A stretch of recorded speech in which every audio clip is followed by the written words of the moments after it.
With the ANC going into an urgent meeting of its highest decision-making body, the NEC, today for the Phala Phala report hanging over the president's head, an independent panel found that Cyril Ramaphosa may have violated the constitution and committed serious misconduct. The damaging findings relate to the theft of alleged millions in foreign currency from his Limpopo farm back in 2020. Let's get a sense of how the rest of the African continent is watching the story. We're now joined by Africa analyst Dr. Charles Sinkala. Dr. Sinkala, thank you very much for availing yourself this afternoon.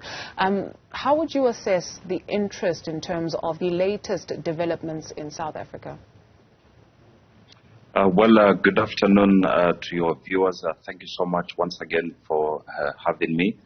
Look, if we go back to the past couple of years, South Africa had given so much high hopes for the rest of the African continent, where the new dawn was pronounced for the first time in the history of democracy in South Africa, of which President Cyril Ramaphosa brought in a unity objective, and as well as handing the divisions among the ANC members leading from their national convention.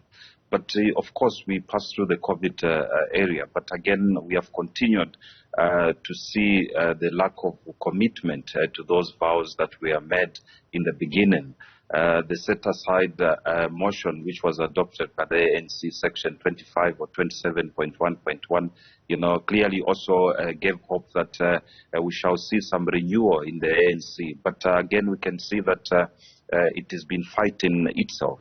If they did not fight with the former Correctional Services Chief, Arthur Fraser, we shouldn't have known about what happened at Phala Phala FM. But here now we have seen that the independent report by Section 9 committee, which was appointed Parliament, has clearly indicated that they may have a case against the president. But, can the ANC apply this Section 25 or 27.1.1?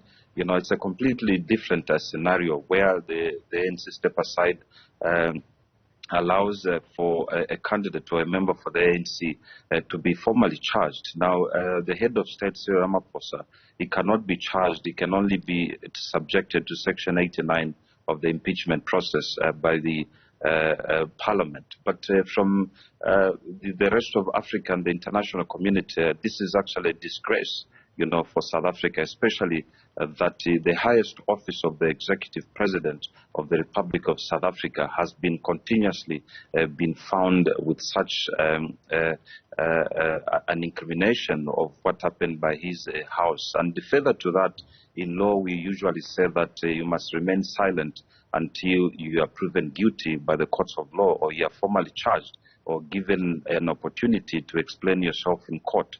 But President Cyril Ramaphosa has gone back and forth to defend himself, also announcing that he had the $580,000 at the premises, which was stolen, as compared to what was publicized as $4 million, which contradicts his oath of office and many others of the four findings that have been found by the panel.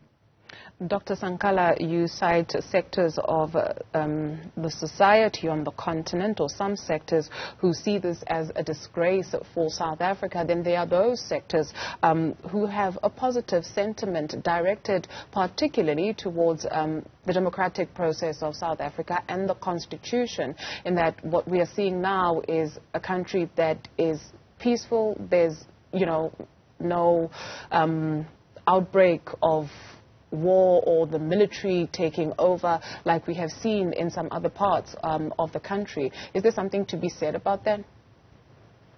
Well, yes, there could be some sectors of society outside who still believe that, South Africa has done wonderful in terms of the democratic dispensation from the apartheid rule.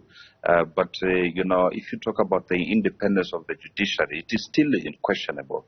We can see how one of the senior cabinet and NEC member, Lindiwe Sisulu, came at one point to say that the independence of the judiciary system is compromised. And we can see now the past ruling, for example, on the public protector who's been still under suspension, and as well as the ruling against Jack Zuma, on the misdemeanor offense and the rise and riots after that, and many others which has been questionable, including the release of the killer of Chris Hani. So these are issues that a lot of people will ask, is it that the judicial system of South Africa, which we had the confidence, I think the only country which gained the independence in 1994. Many other African countries regained their independence prior to 1950s and in the 60s.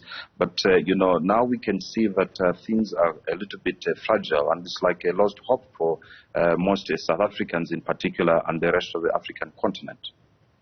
Dr. Charles Sinkala is an Africa analyst. Thank you, Doc, for availing yourself this afternoon.